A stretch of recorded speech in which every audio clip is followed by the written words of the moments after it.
ఈ మార్క్సిజము, లెనినిజము, అంబేద్కర్‌లు ఇవన్నీ నాటి మధ్యలో ఆ! ప్రేమ ఎప్పుడు చిగురించింది? ప్రేమ పెళ్లి ఎలా జరిగింది? మాకే ఎవరు దొరకలేదు. మీకెలా దొరికారు? ఎలా జరిగింది ఇదంతా? మొదలే చెప్పాను కదా! ఆ! మనం ప్రకృతి ప్రేమికులం. ఓకే. ఆహ్, నోరు లేని పక్షులని, జంతువులని ప్రేమించేవాళ్ళు ఓకే. ప్రేమాస్పదులు. అద్భుతమైన ప్రేమాస్పదులు ఉంటాం. అవును. మనం అందరం గ్రామాల నుంచి వచ్చాం. కనుక ఆ గ్రామం మనకు ప్రేమించడమే నేర్పించింది తప్ప, ద్వేషించడం నేర్పించదు అస్సలు. ఎవరిని అవును. కూడా. అవును.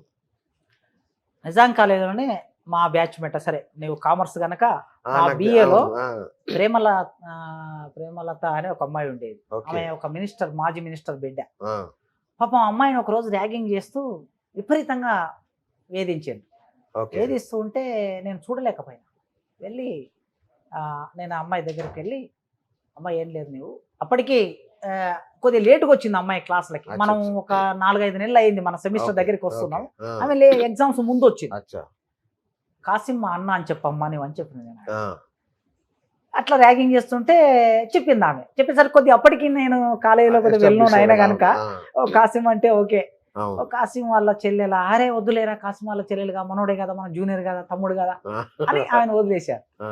అంటే అట్లా ఎవరన్నా బాధకి గురైతే మనం అవును. తట్టుకోలేం. కరెక్ట్. మనకు ఎంత డబ్బు లేకపోయినా, ఏ సౌకర్యాలు లేకపోయినా ఎందుకంటే గ్రామాల్లో ఉండే ఒక కుటుంబానికి, ఒక ఆ ఇంటికి మరో ప్రేమ ఇంటికి ఉండే యెస్. ఆప్యాయత, ప్రేమలుంటాయి గదా! అట్లొచ్చిన వాళ్ళం మనం. అవును. ఆ క్రమంలో నేను చిన్నప్పుడు అంబేద్కర్‌ని చదువుకున్నా, భగత్ సింగ్‌ని చదువుకున్నా. డిగ్రీకొచ్చేసరికి మార్క్స్ థాట్ అనేది పొలిటికల్ సైన్స్‌లో మాకు కృష్ణారెడ్డి గారు బోధిస్తూ ఉండే నిజాం ఓకే. కాలేజ్‌లో. ఆ! మార్క్స్ థాట్ అనేది ఆయన టీచ్ చేస్తున్నప్పుడు నాకింకా మార్క్సిజం మీద ఎక్కువగా ఆసక్తి కలిగింది. ఓకే. ఇంకా పుస్తకాలు తెచ్చుకొని తెలుగులో పుస్తకాలు తెచ్చుకొని చదవటం, మార్క్సిజాన్ని అర్థం చేసుకోవటం. ఓహో! ఈ ప్రపంచాన్ని మార్చాలంటే మార్క్సిజం అనేది వర్గ పోరాట సిద్ధాంతం. మనం అంబేద్కర్ ఇండియా వరకే ఉన్నాం. భగత్ సింగ్ ఇండియా వరకే ఉన్నాం. ప్రపంచాన్ని మార్చినటువంటి సిద్ధాంతం ఇది. హ్మ్. ప్రపంచానికి వెలుగునిచ్చినటువంటి సిద్ధాంతం. కనుక మార్క్స్ సిద్ధాంతాన్ని మనం నమ్ముకుంటే బాగుంటుంది అనే ఆలోచనలు నాకు మెల్లగా మొదలయ్యాయి. రైట్. ఇక ఇంతకుముందు మీరన్నట్లు ప్రెస్ క్లబ్ సమావేశాలు, అవును. తర్వాత బయట జరిగే సమావేశాలు, సుందర విజ్ఞాన కేంద్రంలో జరిగే సమావేశాలు, మన నిజాం కాలేజ్ గ్రౌండ్‌లో జరిగే అవును. సమావేశాలు, అవును. ఇవన్నీ నాలో ఇంకా ఆలోచనను పదునెక్కిస్తూ ఉన్నాయి. అవును. సో, అట్లా మార్క్స్‌ని చదువుకున్నాక సమాజం కోసం పనిచేయాలి. నిజాయితీగా పనిచేయాలి. చిత్తశుద్ధితో పనిచేయాలి. నిజానికి నేను ఇంటర్మీడియేట్ నుంచి వచ్చినప్పుడు నిజాం కాలేజ్‌కి ఆ! సివిల్ సర్వీస్ అనే యాస్పిరేషన్‌తో వచ్చిన. కరెక్ట్. అప్పట్లో ఐఏఎస్ కావాలి. అదొకటి ఉండే అందరికి ఉండేది. సివిల్ అందరికి సర్వీస్ మనందరికి అందరికి ఉండేది. అట్లుండేది. అవును. అవును. వచ్చాక ఇక్కడికొచ్చాక రాజకీయాలు, విద్యార్థి రాజకీయాలు అలవాటయ్యాక ఐఏఎస్ ట్రాక్ తప్పింది నాకు. ట్రాక్ తప్పి దీంట్లో పడిపోయాను. అవును. పడిపోయిన తర్వాత ఇక మార్క్స్ పరిచయం అయ్యాక ఇంకా ఎక్కువగా చదవటం అలవాటు చేసుకున్నా లైఫ్‌లో. దాదాపు మన తెలుగులో ఉన్న పుస్తకాలు లైబ్రరీలో ఏ పుస్తకం ఎక్కడ ఉంటుంది అని అవును. తెలిసేంతగా చదివాను నేను బా! మన బా! Nizam college library. ఆ! అట్లే నేను సెంట్రల్ లైబ్రరీ వెళ్ళేవాడిని. అఫ్జల్‌గంజ్‌లో అవును. State central library. అక్కడ కూడా ఆ! చదువుతూ ఉండేవాడిని. ఆ విధంగా చదివే క్రమంలో మెల్లగా విప్లవ ఆలోచన విధానానికి దగ్గరయ్యాను. ఓకే.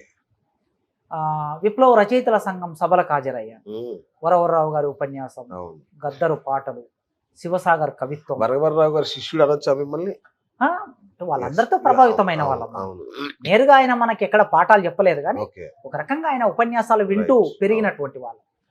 శివసాగర్ అప్పుడే ఆయన పార్టీలోంచి బయటకొచ్చాడు. అవును. ఆయన కవిత్వం అంటే నాకు విపరీతమైన ఇష్టం. ఇప్పటికీ నాకు బాగా నచ్చిన విప్లవ కవి శివసాగర్. సూపర్. అట్లా ఇవన్నీ వింటూ ఉన్నప్పుడు మెల్లగా విరసంలో చేరాలి ఆ! అనే ఆలోచన వచ్చింది. ఓకే. సో, విరసంలో చేరాను. విరసంలో చేరిన తర్వాత విరసము మార్క్సిజము, లెనినిజము, మావోయిజము అనే సిద్ధాంతాన్ని కలిగి ఉంటుంది. అవును. సో, ఆ సిద్ధాంతానికి నిబద్ధులమై ఉండాలి. మన జీవితంలో, మన ఆచరణలో ప్రతి సందర్భంలో దాన్ని పాటించాలి. ఓకే. ఒకటి వేదిక మీద చెప్పి ఇంకొకటి బయట చేయటం అనేది చేయడానికి ఉండదు. లేదు. ఆ! ఇది ఒక వాతావరణం ఓకే. నాలో నేపథ్యం. పెరుగుతూ ఉన్నప్పుడు ఆ!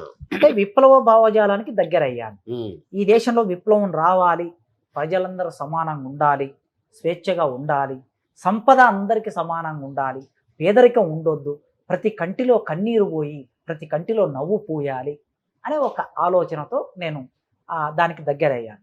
దగ్గరైన తర్వాత యూనివర్సిటీలో చదువుకుంటున్నప్పుడు నేను సెంట్రల్ యూనివర్సిటీలో చదువుతూ ఉన్నాను.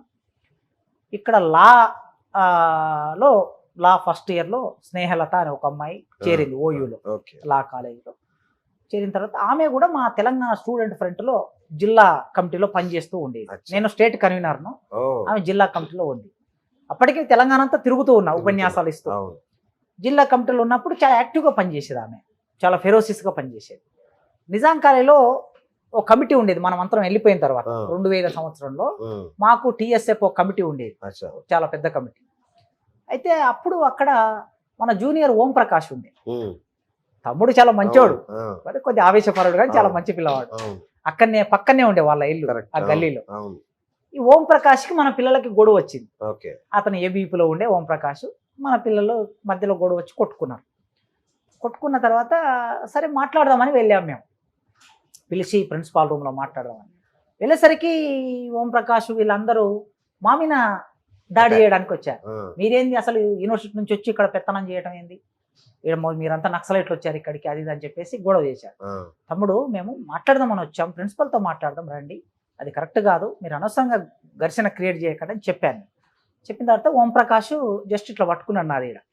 ఇట్లా పట్టుకునేసరికి నాతో పాటు వచ్చిన పిల్లలు ఉంటారు కదా, ఓ 34 మంది వచ్చారు. ఇక నన్ను ఇట్లా పడితే ఇక మనోళ్ళు ఊరుకోరు కదా, ఇక వెంటనే పిల్లలకి కోపం వచ్చింది. అక్కడనే ప్రిన్సిపాల్ రూమ్ ముందు చెట్లు ఉండి ఆ చెట్లని ఇరుసుకొని కట్టెలతో టపా వాళ్ళని కొట్టేశారు. పాపం ఓం ప్రకాష్ కూడా దెబ్బలు తగిలినాయి. ఒక ఏబీపీ లీడర్ ఎవరు ఒక పిల్లవాడికి కాలు ఇరిగింది. అయిపోయింది. సుభాష్ రెడ్డి కాదుగా? సుభాష్ రెడ్డి అప్పటికి లేడు, అక్కడ లేడు సుభాష్ రెడ్డి. లేడా? ఓకే. సుభాష్ రెడ్డి యూనివర్సిటీలో ఉన్నాడు అప్పుడు. అచ్చా. ఓకే. సో అదంతా జరిగింది. ఇట్లాంటి దాంట్లో ఈ అమ్మాయి స్నేహలత అన్న అమ్మాయి కూడా, అమ్మాయి అట్లా వెళ్తూ ఉంటే ఆమె చున్ని బట్టి లాగారు. చున్ని బట్టి లాగితే వెంటనే చెప్పు తీసుకొని వాడిని పట్టి గల్ల బట్టి టప వేసింది. సో ఆమెలో ఉండే ఆ తత్వం ఏదైతే ఉందో, రివోల్ట్ చేసే తత్వం, తన వ్యక్తిత్వాన్ని కాపాడుకోవడం కోసం రివోల్ట్ చేసే తత్వం, ఇదంతా నేను గమనిస్తూ వస్తూ ఉన్నా గనక సో అట్లా మా మధ్యన ఒక స్థాయి ఆలోచన. అంటే నేను ఒక మారుమూల ప్రాంతంలో ఒక దళిత ఫ్యామిలీ నుంచి వచ్చిన వాడిని, రేపు నా జీవిత భాగస్వామి ఎట్లా ఉండాలనుకున్నప్పుడు నా ఆలోచనలకు తగినట్లు ఉండాలి, నా కుటుంబాన్ని అర్థం చేసుకునేటట్లు ఉండాలి, రేపు నేను సమాజంలో ఎంత తిరిగినా ఎన్ని సమస్యలు వచ్చినా కూడా ఫేస్ చేసేటట్టు ఉండాలి అని చెప్పి అట్లా మేము ఆలోచించుకొని మేమిద్దరం జీవిత భాగస్వాములు కావాలనుకున్నాం.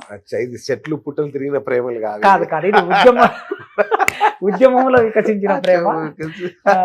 అట్లా మేము లా కాలేజ్లో, యూనివర్సిటీ ఆర్ట్స్ కాలేజ్లో, ల్యాండ్స్కేప్ లో సమావేశాల్లోనే మేము కూర్చోవడం తప్ప అనుకునేది. ఇప్పుడు నేను పిల్లల్ని చూస్తున్నా కదా, నా స్టూడెంట్స్ లేడీస్ హాస్టల్ ముందు రాత్రి 1 గంట వరకు కూర్చుంటారు. ఆ రోజుల్లో ఎప్పుడైనా లేడీస్ హాస్టల్ దగ్గరికి పోవాలంటే ఆమె హాస్టల్లో ఉండేది, పోవాలంటే ఎవరన్నా ఏమో అనుకుంటారేమో ఒక భయం ఉండేది. కాశీం అనేది ఇక్కడికి వచ్చిండు అని అనుకుంటారు, అమ్మాయిలు అనుకుంటారు, అబ్బాయిలు అనుకుంటారు అనే భయం ఉండేది. కనుక ఎన్నడూ కూడా ఒక ఇట్లా పార్కులలో కూర్చొని మాట్లాడుకునే పరిస్థితి కూడా మాకు లేకుండే. ఏమైనా కూడా ఒక అండర్స్టాండింగ్. నా జీవితంలో నేను సాధించిన గొప్ప విజయం ఏమిటంటే ఆమె నా జీవిత భాగస్వామిగా రావటం, అది గొప్ప విజయం. ఉద్యోగాలు, పేరు, ప్రఖ్యాతులు ఇవి సెకండరీ. ఇవాళ నేను ఇంత స్వేచ్ఛగా పనిచేస్తున్నానంటే, నేను జైలుకు వెళ్ళినా కూడా జైల్లో నుంచి ఆమె ఒక లాయర్గా 6 నెలలు పోరాటం చేసి నన్ను తీసుకొచ్చింది బయటికి.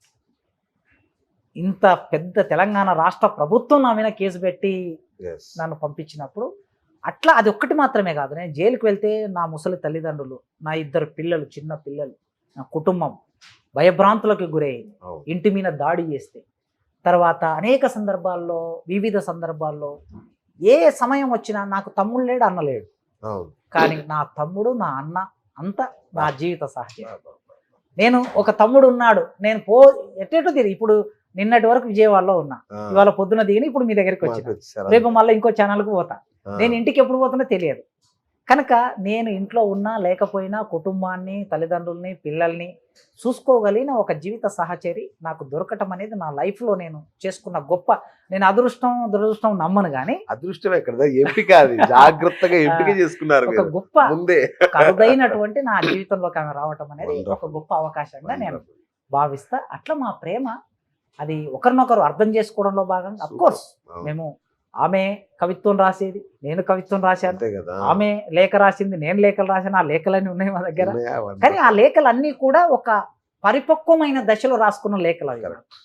దాంట్లో కూడా సిద్ధాంతాలు, రాద్ధాంతాలు ఉండేవా? అదే నేను ఆర్ట్స్ కాలేజీ ముందు ఆ, ఆర్ట్స్ కాలేజీ ముందు క్యాంటీన్లో చాయ్ కప్పులో సుడి తిరిగిన సుత్తి కొడవలని రాశాను నేను. బా ఏది? చాయ్ ఆ కప్పులో లవ్ లెటర్ లో ఒక ఆ. కవిత రాశాను, ఆమె గురించి ఆ. కవిత రాస్తూ అచ్చా రాశాను నేను అక్కడ. రాసినప్పుడు ఆమె అన్నది, ఈ ఇది చాయ్ కప్పులో సుడి తిరిగిన, అంటే చాయ్ కప్పులో ఇట్లా వేడి ఇట్లా తిరుగుతుంటది కదా, అవును అందులో కూడా నీవు సుత్తి కొడవల్ని ఊహించావే అస్సలు నీవు అని అప్పుడు ఏదో అంటూ ఉండేది అనమాట. సో ఆ విధంగా మేము Super. మంచి ప్రేమికులుగా Mm. జీవితంలో వండర్ఫుల్ ఇప్పుడు మాకు 2 పిల్లలు, ఏ సమస్య లేదు, హాయిగా ఉన్నాం.